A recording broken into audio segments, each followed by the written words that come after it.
sendirian di sini Bu? Iya, ini lagi rekam ini Mas, Pak. Wah, rekannya yang mana? Nah, Iya. gimana kabarnya Bu Amel? Ya, alhamdulillah sehat Pak. Kan habis vaksin. Oh, iya sih, kemarin ya. Gimana Bu hasil vaksinnya kemarin? Saya sempat drop sih Pak, turun kemarin kan situ. Jadi sebelum vaksin itu 100, setelah vaksin 80. Tapi ada positifnya sih, saya jadi laparan, lebih banyak makan, biar cepat gemuk Pak. Wah, pantesan Bu sekarang kelihatan lebih berisi nih sekarang. Iya, isi nasi. Pak Dadi sendiri bagaimana setelah vaksin? Ya, untungnya sih Bu gak ada reaksi apa-apa, cuma memang malam setelah vaksin itu jadi cepet ngantuk, terus habis itu kayak gampang lapar Bu. Jadi selama seminggu ini ya terus terang berat badan saya juga bertambah karena biasanya maghrib itu kan saya sempatkan untuk mengoreksi hasil pekerjaannya anak-anak, tapi sekarang ya sudah begitu sampai rumah mandi sembahyang makan ya langsung tidur Bu saya. Jadi terpaksa koreksinya saya kebut di sekolah pada pagi hari gitu. Sama kalau gitu Pak, ini juga nyelak deh, karena sebentar lagi kan dikumpulkan. Iya. Oh iya Pak Dadi, mumpung Pak Dadi di sini, sekalian apa namanya, saya mau sharing-sharing cerita tentang permasalahan anak-anak. Pak Dadi hari ini sibuk kan? Enggak Bu, kebetulan saya sudah selesai tadi ngajar online di kelas 7. Ya memang kan kita biasanya sering sharing bareng Bu, cuma karena kondisi kita yang WFH sama WFO ini kita jadi sering Nggak sama jadwalnya gitu. Gini, kalau gitu, kalau memang Yana hari ini nggak sibuk, saya mau sharing-sharing sih dengan Yana. Bisa ya Pak ya? Bisa Bu. Nah kira-kira apa yang bisa saya bantu dari panjenengan dari hasil diskusi kita nanti ini? Kan sekarang ini pembelajaran daring nih. Saya kira semua guru kan juga mengalami permasalahan yang sama. Permasalahannya yang umum itu kan pasti permasalahan dalam menyampaikan materi ke anak-anak. Lah harapan saya dengan sharing seperti ini mungkin saya juga bisa menemukan solusi nantinya dengan Pak Dedi. Selain nanti mungkin juga dapat dari teman-teman yang lain. Iya Bu. Nah kira-kira kalau boleh saya tahu permasalahan apa yang paling hadapi di masa pembelajaran daring di pandemi ini Bu? Kalau permasalahannya saya kira semua sama sih Pak ya. Jadi terutama di mata pelajaran saya. Jadi kalau PTUP itu kan harus bergerak praktek langsung begitu ya. Tetapi dengan daring ini kan terbatas, ruang dan waktunya ini kan kita jadi terbatas. Jadi sehingga penyampaian materi saya itu mungkin bagi anak-anak membosankan. Bagi anak-anak yang tidak tipenya visual itu akan apa sih, menangkapnya juga akan sulit gitu kan, memahaminya. Tidak semua anak satu persepsi bisa menerima sama dengan apa yang saya maksud. Nah, permasalahannya di situ. Berarti selama ini dari cara penyampaian materi apa yang Anda lakukan itu seperti apa sih Bu kalau boleh saya tahu? Pertemuan virtual ya. Jadi kita sesuai dengan jadwal yang diberikan guru-guru, kita mengadakan pertemuan virtual Lewat Google Meet sama Teamweek. Kadang lewat Zoom juga, tergantung anak-anak di kelas itu apa yang memang bisa support mereka, seperti itu. Dari situ saya sampaikan ke anak-anak tentang materi, kemudian di GC, jadi saya juga memanfaatkan GC Pak. Di GC pun sudah saya berikan materi juga berupa materi-materi tentang pembahasan yang akan dibahas hari itu. Kemudian setelahnya juga akan ada soal-soal, latihan-latihan yang saya sajikan juga di Google Form. Seperti itu selama ini. Ini sama ya Bu, itu dengan saya juga seperti itu. Nah kira-kira dari penyampaian secara virtual itu ada nggak sih permasalahan yang hadapi dengan anak-anak? Bukan ada saja Pak, banyak. Terutama dalam penyampaian materinya Bu ya. Iya, jadi bagaimana materi bisa tersampaikan? Kalau yang join saja itu masih belum semua Pak.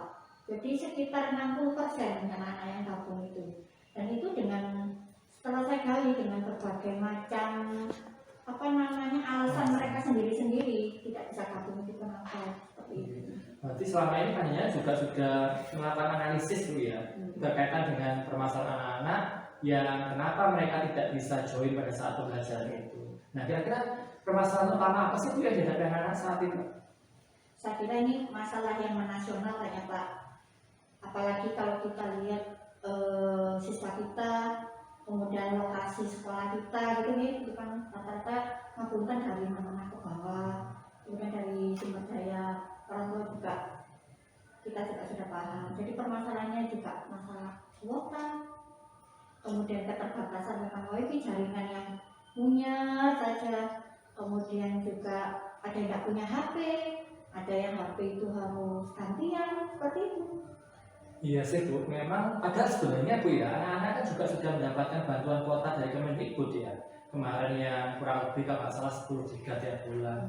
Dan memang juga di beberapa anak yang dari kelas saya, rumah saya juga hampir sama sih, seperti HP yang kemudian dipakai untuk adiknya, kemudian juga bergantian dengan orang tuanya, sehingga dia baru bisa memanfaatkan pembelajaran mengerjakan tugas-tugas itu selama malam menunggu ketika orang tuanya datang, sehingga mungkin juga kondisi fisik anak juga sudah capek ya Bu ya ketika menghadapi situasi seperti itu. Nah, kira-kira Bu, selain tadi apa yang sudah panjenengan sampaikan terkait dengan penyampaian materi yang mungkin juga anak-anak kesulitan untuk menerima, apakah ada kendala yang lainnya Bu yang hadapi? Ada Pak, jadi selain dengan masalah sarpras itu tadi, itu masalah motivasi anak-anak. Jadi anak-anak itu motivasi dalam belajar itu rendah, kemudian dalam pengumpulan tugas responnya juga sangat rendah. Peran orang tua saya kira di sini juga sangat berpengaruh, dan dari latar belakang sendiri juga jelas juga sangat rendah sekali memang respon orang tua dalam bantu mendampingi anak-anak ini. Nah, terus bagaimana dengan limit anak-anak untuk mengerjakan tugas? Apakah memang anak-anak panjenengan tuntut untuk langsung mengerjakan tugas di hari itu, ataukah panjenengan memberikan tenggang waktu untuk anak-anak supaya bisa mengerjakan dalam waktu 1 minggu mungkin atau 3 hari gitu? Secara formal iya hari itu, tetapi saya memberikan kelonggaran anak-anak itu di 1 minggu ini. Jadi kalau bisa, terutama nanti kalau di hari Sabtu dan Minggu kan anak-anak free Pak, pembelajaran kan hanya sampai Jumat. Nah itu kadang di hari Jumat malam itu sudah saya informasikan belum itu siapa, sehingga di Sabtu Minggu itu dimanfaatkan untuk segera memperbaiki, sehingga di Senin bisa mengikuti pembelajaran kamu. Tapi ya kembali lagi itu tadi dengan hambatan tadi rendah sekali. Terus untuk informasi itu Bu ya, tentang tugas anak-anak yang mungkin juga banyak yang belum menyelesaikan dan nilainya kosong, apakah panjenengan juga menyampaikan kepada orang tua tentang informasi itu kepada misalkan lewat WA grup orang tua atau mungkin kepada wali kelas dan sebagainya? Sering Pak, dan itu memang saya sampaikan, sudah saya bilang tadi di hari Jumat biasanya saya informasikan itu, sehingga Pak orang tua juga ikut memantau. Orang tua juga, oh anakku dorong, oh tugasnya si adik ini belum. Jadi harapan saya orang tua itu punya kerentak untuk opi-opi putranya yang di rumah. Ternyata faktanya itu tadi kembali lagi hambatan saya itu kurang orang tua ini tidak ada untuk mendampingi. Ya, respon untuk mendampingi itu sangat rendah. Sehingga tetap saja pelajaran tugas-tugas itu pasti banyak yang kosong. Bahkan yang di semester 1 pun yang kosong sampai dengan sekarang itu juga masih ada Pak. Seperti itu. Ya memang kalau situasi seperti ini kunci utamanya memang pendampingan dari orang tua ya Bu, yang bisa memotivasi anak-anaknya supaya mereka bisa terus aktif dan semangat dalam melaksanakan pembelajaran daring serta menyelesaikan semua tanggungan tugasnya belum gitu Bu ya. Sementara kalau kita kan mempunyai keterbatasan untuk komunikasi dengan mereka. Setelah yang ceritakan tadi, kira-kira apa sih tidak lanjut yang panjenengan lakukan? Mungkin panjenengan mengkomunikasikan dengan guru lain, atau mungkin juga mengkomunikasikan kepada kepala sekolah, atau mungkin ada teman-teman yang lain yang kok sharing dan komunikasi seperti ini Bu? Kalau saya sih pertama itu komunikasi dengan MPS Pak, teman-teman PJOKM. Bu, kelas jenengan gimana ini Pak, gimana? Oh iya deh Bu, ya sih kurang akeh ini opo lah itu dengan MPS. Kemudian dengan di situ kok masih belum dapat solusi, saya karena sedikit Pak, saya komunikasi dengan kepala sekolah yang kebetulan memang juga beliau juga bidangnya sama ya, satu rumpun dengan saya, jadi kan saya kira enak itu ya, jadi agak sharing. saya komunikasikan ke beliau bahwa pembelajaran PJOK yang dengan daring itu seperti ini Bu, tugas itu banyak yang kosong. Saya tunjukkan Pak, banyak yang kosong. Kemudian kalaupun ada nilai yang itu berupa soal-soal gitu ya, anak-anak itu jawabnya seperti ini loh Bu, nilainya seperti ini. Jadi itu sudah saya komunikasikan di kepala sekolah gitu, dan beliau menanggapinya seperti ini. Apa saja yang sudah dilakukan gitu. Saya sudah hafal semua apa yang sudah saya lakukan. Kemudian dia tanya lagi, Jena selain mengajar apa saja Bu kesibukannya gitu kan? Saya bilang, saya itu selain ngajar di sini Bu, itu kan saya juga ada tugas sebagai pengurus MGMP gitu kan Pak. Jadi terus terang saja juga mesti kegiatan banyak, apalagi kemarin itu yang ada PPD juga, kemudian ada O2S dan sebagainya kegiatan. Termasuk seminar-seminar online. Itu kan otomatis mau nggak mau kita kan memang terpecah lah. Iya itu saya akui memang.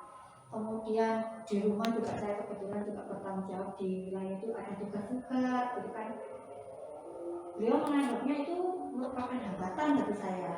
Penyebab apakah ketidakberhasilan saya mengajar itu salah satunya dari kesibukan lain selain mengajar itu. Saya mikir itu saya enggak sih Pak, tapi mungkin itu penyenawan lain gitu. Jadi sebenarnya justru ketika panjenengan menyampaikan itu kepada ibu kepala sekolah, feedback yang panjenengan harapkan itu positif malah menjadi bumerang bagi panjenengan sendiri. Panjenengan dianggap kurang bisa fokus pada satu masalah itu. Nah, kira-kira Bu, dari yang sudah permasalahan panjenengan sampaikan berkaitan dengan penyampaian materi, kemudian respon murid dan orang tua yang mungkin tidak sesuai ekspektasi, dan juga feedback yang kurang begitu bisa panjenengan harapkan dari kepala sekolah tadi, solusi apa yang sudah panjenengan terapkan untuk berbagai macam permasalahan itu? Jadi kalau saya sudah sharing dengan MGMP, sudah dengan teman-teman yang MGMP kota, mungkin kan ada forum Pak ya, gimana kalau begini itu sudah sih. Kemudian saya juga dengan kepala sekolah kemarin seperti itu.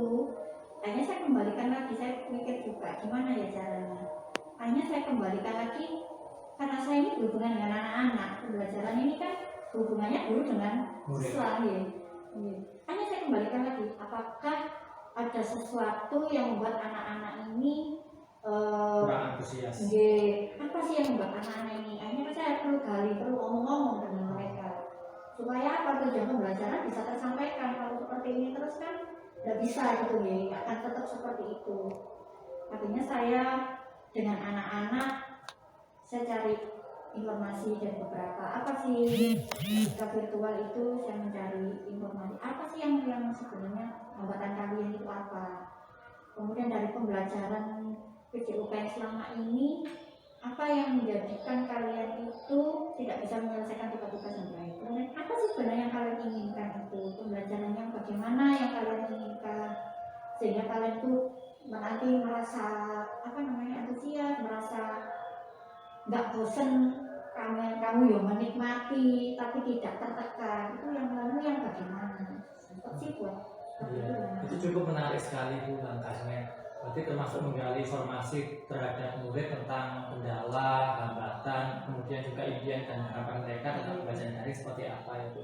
Kira-kira dari komunikasi yang sudah panjenengan lakukan dengan murid tadi, apa yang murid-murid sampaikan kepada panjenengan tentang harapan dan impian itu? Mereka itu kan di satu hari itu menerima sebenarnya kan hanya dua pelajaran. Tetapi dengan kondisi mereka yang berbeda-beda, sehingga yang dua ini pun pada saat kondisi seperti ini itu dianggap juga sudah berat sekali. Apalagi jika pembelajaran itu yang mereka utarakan hanya disuruh membaca paket, mengerjakan, itu anak-anak bosan dan sama saja seperti tidak mendapatkan apa-apa. Karena kita tahu gaya belajar anak-anak itu kan berbeda-beda Pak. Mungkin yang senang tulis yo senang aja gitu kan ya. Mungkin tapi tidak dengan anak yang suka bergerak. Di PJOK kan memang banyak bergerak ya. Itu anak-anak ada beberapa anak yang memang blank banget terus kalau nggak lihat contoh, nggak tahu. Nah dari situ saya berpikir terus maunya bagaimana? Kasih video, kasih gambar, kasih apa? Animasi gitu. saya mikir lagi, wah saya perlu belajar kalau begitu. Nah, anak-anak mintanya seperti itu Pak. Jadi dari kesepakatan itu kemudian saya lempar lagi ke anak. Kalau dengan kalian sudah saya berikan video, animasi, gambar, apakah kalian akan bisa belajar lebih baik dari sekarang? Nah, anak bisa Bu, begini. Nah, dengan kesepakatan itu Pak, kami menggali permasalahan dan mencari solusi sedikit. Wah, ternyata memang ide-ide anak-anak kita sangat cemerlang Bu ya sebenarnya itu tergantung bagaimana kita bisa menerima masukan dan mengarahkan tentang keinginan dan harapan mereka itu. Nah, berkaitan dengan permasalahannya proses pendampingan orang tua tadi Bu, tentang respon orang tua yang mungkin tidak sesuai ekspektasi, tentang kesibukan mereka dalam bekerja, sehingga mereka untuk meluangkan waktunya dalam proses pendampingan dengan anak-anak. Kira-kira solusi apa yang dengan mungkin bisa sampaikan kepada orang tua agar paling tidak bisa meluangkan waktunya sebentar saja untuk mereka bisa merespon dan menanggapi tentang hasil nilai anak-anak yang tidak sesuai dengan harapan itu. Jadi gini Pak, kita sudah menggali dari anak-anak nih. Kita sudah tahu maunya anak bagaimana. Nah, kita sendiri sebagai guru berusaha untuk menyiapkan apa yang mereka inginkan, memfasilitasi mereka. Kemudian yang tidak kalah penting adalah pendampingan orang tua. Jadi dari mana? Ya kami komunikasikan dengan orang tua dengan menginformasikan bahwa kita dengan anak-anak sudah melakukan kesepakatan. Jadi harapannya orang tua juga lebih semangat lagi untuk mendampingi anak-anak. Jangan anaknya sudah mulai bisa semangat, gurunya sudah bisa menemukan solusi, kemudian orang tua tetap di bawah itu tidak akan bisa. Nah, sehingga saya juga perlu bekerja sama. Salah satunya juga dengan wali kelas, dengan BK, seperti itu, atau dengan satgas dan Pak Dedi tentunya nanti saya. Iya, gini Bu, kan memang bagaimanapun juga kita dalam mengerjakan suatu permasalahan kan harus bekerja sama dengan beberapa pihak, terutama dengan BK, wali kelas, latih dan sebagainya. Karena bagaimanapun juga kalau segala sesuatu itu dipecahkan oleh lebih banyak kepala, itu solusinya juga akan lebih banyak. Nah, terus bagaimana sekarang dengan permasalahan yang panjenengan hadapi dengan kepala sekolah tadi terkait dengan beliau yang punya pemikiran bahwa panjenengan kurang fokus dalam membimbing anak-anak. Apakah panjenengan juga sudah kira-kira mempunyai langkah atau solusi bagaimana untuk mengatasi permasalahan itu? Sudah sih Pak.